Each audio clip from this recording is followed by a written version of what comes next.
Coming to you all the way from Norfolk, Virginia, Go On Podcasts presents The Sexperts. Beep, beep, beep, beep, beep, beep, beep. Turn on your computer, dial up the web, download some information into your head. It's Dr. John and Delilah, they're having a great time. Da-da to do, it's simply true, we're the Sexperts. And we're recording an intro music, and hi there, welcome to The Sexperts. I'm your host, Dr. John T. Alaniz, SCPM. And I'm Delilah Hayder, Chief Customer Support Officer for Slack, slack.com. Slack.com? Oh my God, that's incredible. That's how Mildred and I contact each other because, you know, she's in an iron lung. So we have our own Slack channel, and that's how we communicate across the hall. Yeah, I mean, pretty much 90% of communication nowadays takes place through Slack. And in the rare case where our service goes down, it's been known to lead to high instances of suicide and stress and disorderly conduct, borderline societal decline. So my position is pretty important. Yeah, there was that moment. I remember when I was like, Mildred, you didn't clean the toilets today, honey. Can you go clean the toilets? And she didn't respond. And Slack was down, and I almost murdered her. That was an intense day. I saw a YouTube video of her cleaning the toilet from within the iron lung, and I've got to say a tear dripped down my cheek. It's pretty inspiring. Perseverance. That's her middle name. Mildred Perseverance Alaniz. It rolls off the tongue. All right, sorry, we're getting off track already. I am Dr. John T. Alaniz, SCPM. That's Delilah Hayder. What else do you need to know? We're sexperts. We talk about sex. We're experts in sex. That's where we get the name. If you don't know that, then I don't want to be your friend. But yeah, break it down. It's called etymology. It's called etymology, okay? The word didn't used to exist, and people are like, these guys are experts at sex, and then somebody was like, that's hard to say. Yeah. Let's combine them. Let's condense them. Let's elide them. Let's anoint them sexperts. Our God is an awesome God. He reigns from heaven above, the sexperts. Okay, so every week we come to you from a different location with a different topic of the week. The pandemic still is raging though, so don't go outside without a mask on. I'm in my recording bunker still, probably gonna be there till fall, till Halloween. Where are you dialing in from, Delilah? I am at Slack corporate headquarters in Indianapolis, Indiana. Oh, Indianapolis, Indiana. Cool. Never been there, been through it. Not much reason to come here unless you got a new job working for Slack. or you want to go to a city that you can't spell. Okay. It is a toughie. All right. Also a toughie is our topic of the day. I'm going to go ahead and introduce it, and then we'll get to our guest because I am just dying. I'm salivating for his perspective. Give me that sweet guest. I know. Action. We haven't, we're well into our 200th some episodes right now. We haven't talked about this in a while, but we're just two straight white dudes. We can't see all angles of sex. We need different perspectives in here. Yeah, I'm not going to experiment with things that I'm not. So I'm going to listen to others' experiences. Right. We're not going to Rachel Dolezal it. We're not going to pretend to be something we're not. Okay. All right. Topic of the day. I made her name a verb. All right. Our topic of the day is related to vaccines. It's Johnson & Johnson and Johnson. Three-way vaccinations, vaccinated three ways, Johnson & Johnson and Johnson? We're going to talk about once you're vaccinated, how do you initiate a safe three-way? How to initiate a safe three-way? A three-way with no tears.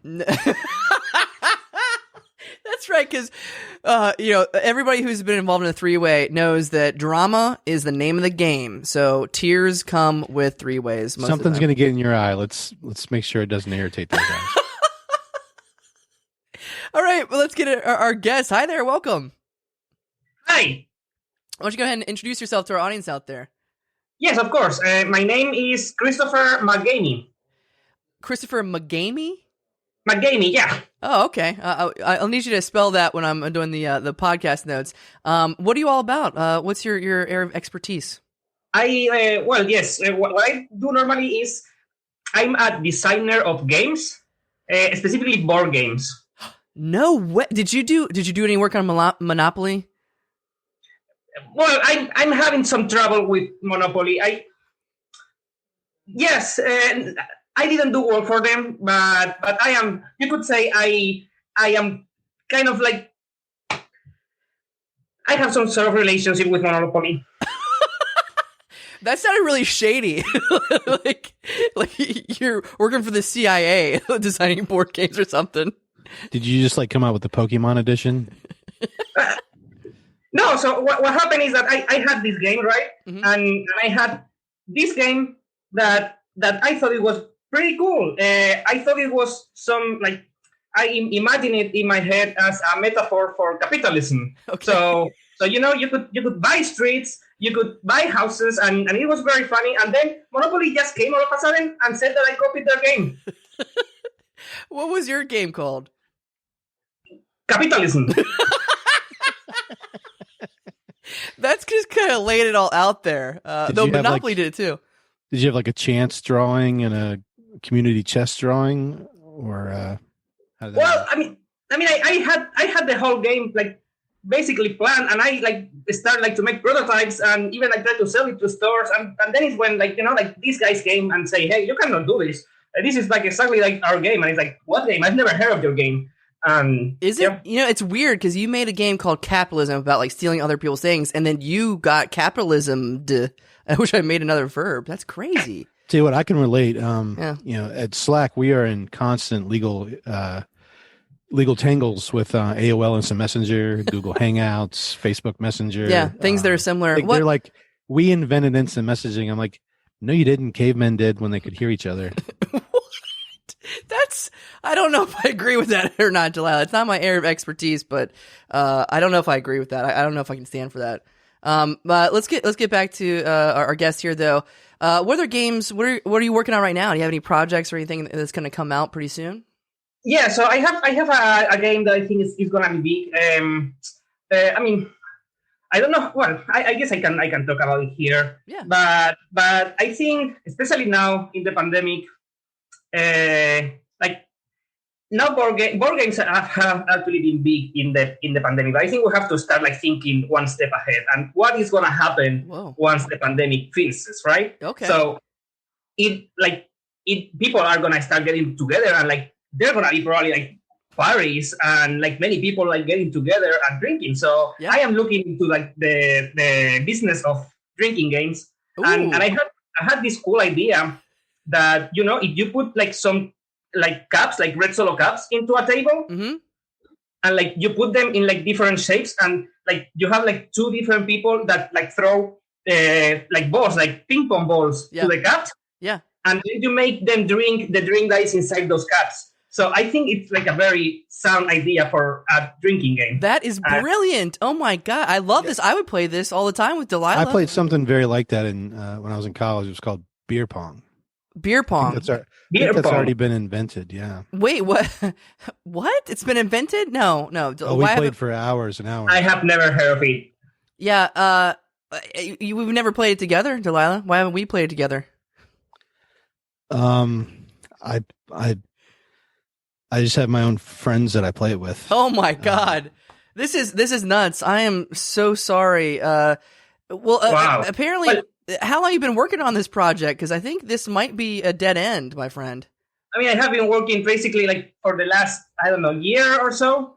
Good God. I've been like doing like testing different shapes in the table, like seeing like how much I could drink before passing out, and like being like a good game. And like, let me tell you, that name, beer pong. Yeah. What is even that name? I no. Yeah. No. I agree. Do you have any trademarks or other legal, like, what's patents? Do you have any patents or trademarks for beer pong? Like, to claim beer pong as your own, because it may be sort of like It's a Wonderful Life, where it's kind of just public domain.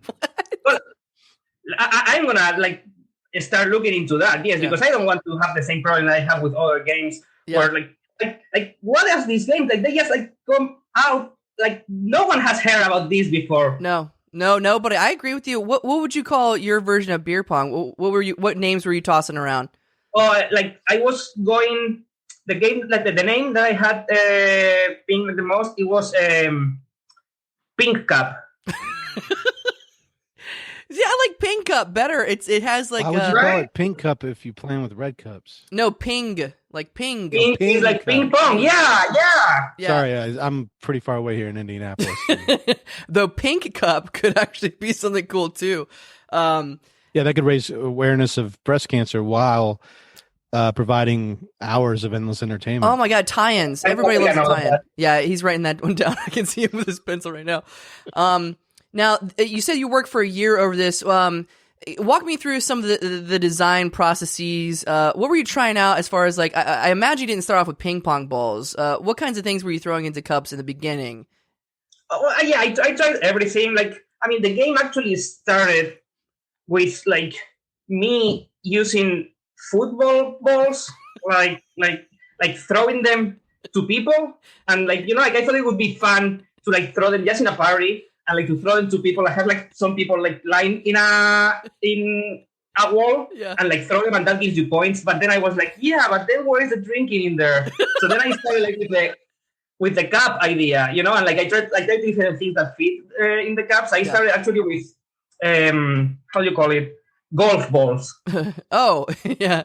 Those things could like probably put an eye out though. They're pretty heavy sometimes, or like go through a window. They could knock the cup over. Yeah, knock a cup over. Yeah. Yeah, that was actually my problem. I actually didn't think about like the safety of people because it was just by myself. So I didn't have problem with that. But my main issue was that I threw them to the cups. And then they kept falling.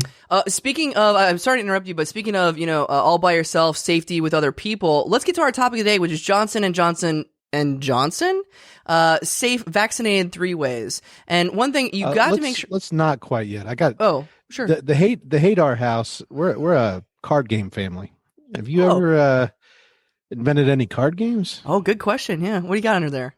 Oh yes, I actually started at the beginning playing like designing cards. Yeah. And well, I didn't look that much into designing cards. I used the normal cards that everyone has in their house. So that was at the beginning. That was actually when I was very, very young. And I started like, it's hard to remember, but basically it was a game where you had like to make like get the cards together, like that they're couples or like that there are 3 cards, or you can also like do like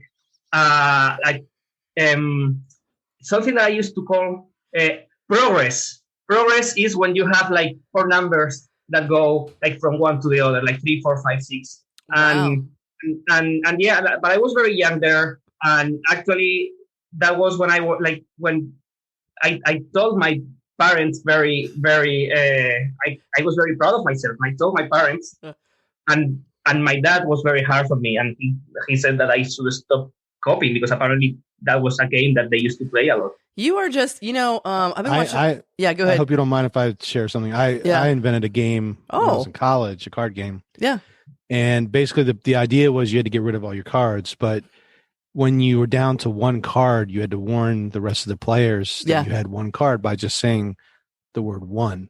Oh my God. That's an amazing game. As soon as I went to get the legal rights for that, I found out the Spanish had beat me to it. Oh no. The Spanish. Yeah. Horrible people, the Spanish. The Spanish. You know what? They just beat me by weeks.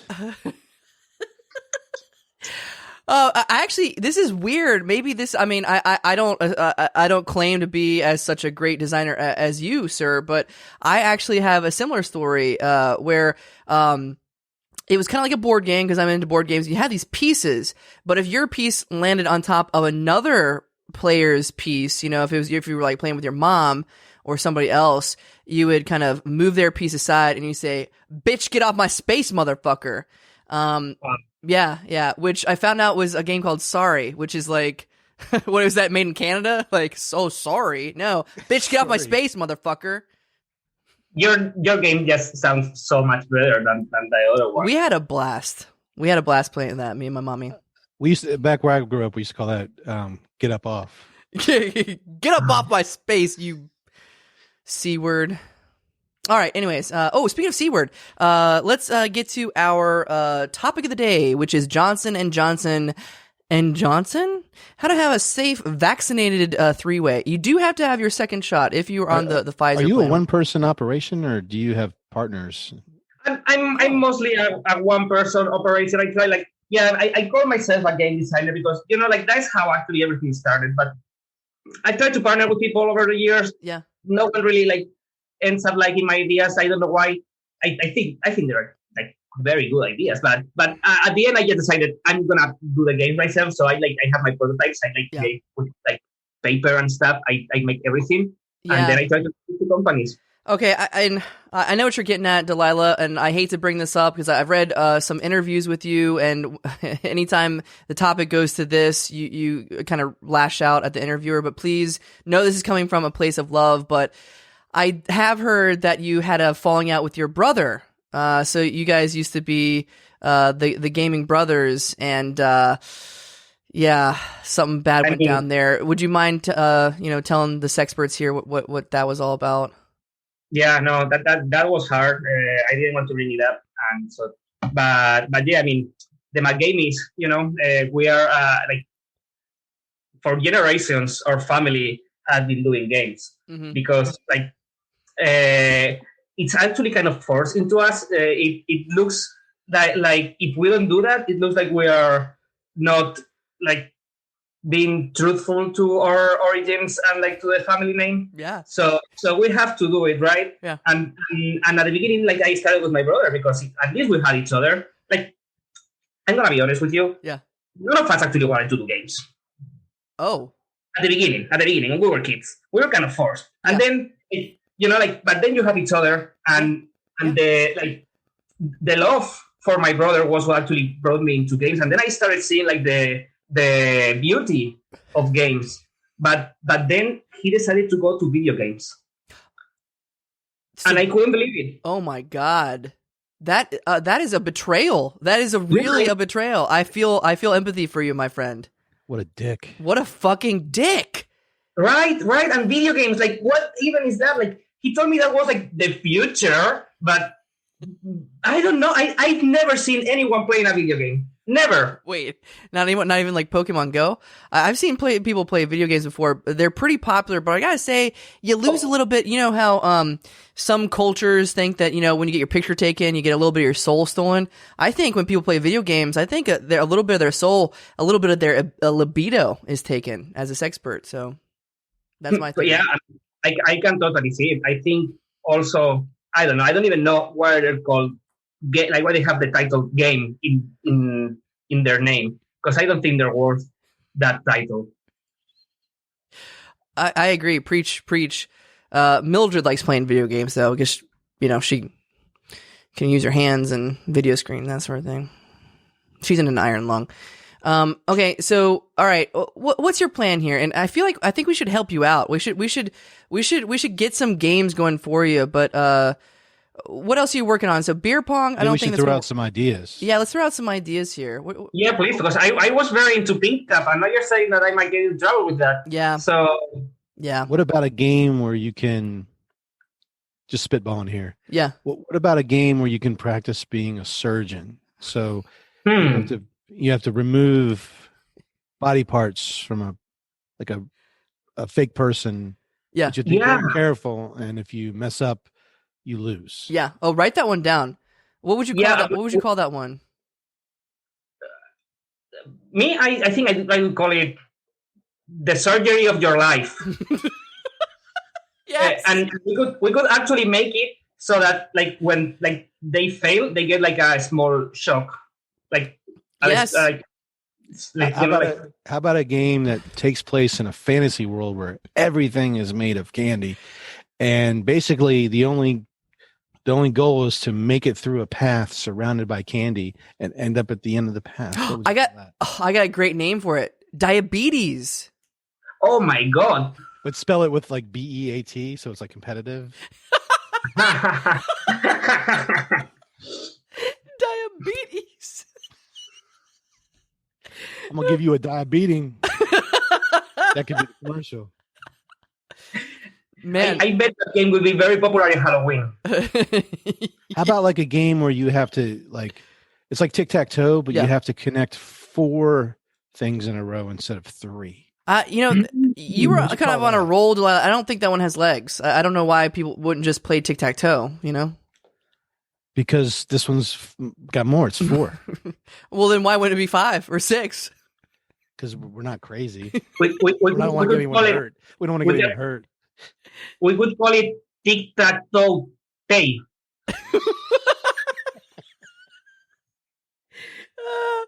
Speaking of adding more, I see why you've been so successful. These are great names. Great names. I think I'm impressing myself with ideas for games, but you're the naming guy for sure. Your ideas were great. Yeah, no, thank you. I think we're all patting each other on the back here. We're all beating each other off. We're all beating each other off. It sounds like a sexpert.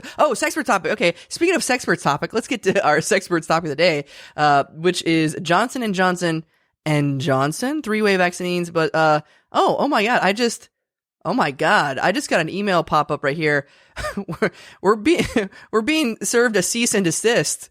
Somebody's been listening in, and they're actually suing us for stealing all these ideas. Apparently, all these video game ideas, or these board game, ideas have been already done. Okay, I have our perfect defense. Yeah. We are not imitating, we are flattering. Okay, yeah. No, flattery is the imitation of life, or whatever they say. Well, I had to respond to these emails. I think I'll forward them to you, so that's going to take me all day. I'm so sorry we didn't get to the topic of the day. Send them through Slack. We'll get them right okay, away. Wait. Instant messaging. Another downer. Slack is down. So I don't know what we're going to do. I'm going to kill myself. Yeah, okay. Don't jump, Delilah. Don't jump. Well, thank you so much, Mr. MacGamey. Any last words you want to put out there? Anything you want to plug? Anything to look out for the audience out there? Yes. I want to still tell them, look out for Pink Cup. Now, where can you buy? Where can you buy Pink Cup? Is it going to be like at CVS's or toy stores? Where's the market here? Most of my games, I end up selling them myself. So, they can go to my website. It's www.toysforeveryone.MacGamey.com. Wow. Okay, yeah, so go to www.toysforeveryone.MacGamey.com and spell it all out, and you can buy any of the games. And actually, I'm looking at the website right now, and you can actually pick it up in the back of Mr. MacGamey's pickup truck behind Rite Aid on 21st Street. Okay, well, that's all the time we have for Sexperts. We got to fool with this legal stuff. I am your host, Dr. John T. Alanese, SCPM. And I'm Delilah Haydair, and please respect local laws and regulations until we are able to get Slack back up online. Things will be okay, I promise. We'll see you next time. Oh, bye. Got it to do it simply true. We're the Sexperts. Thanks so much for listening to the Sexperts podcast that go on podcast production. If you like what you heard and you want to keep this little show going, then please consider donating at paypal.me/sexpertspodcast or donate $1 a month at patreon.com/sexpertspodcast.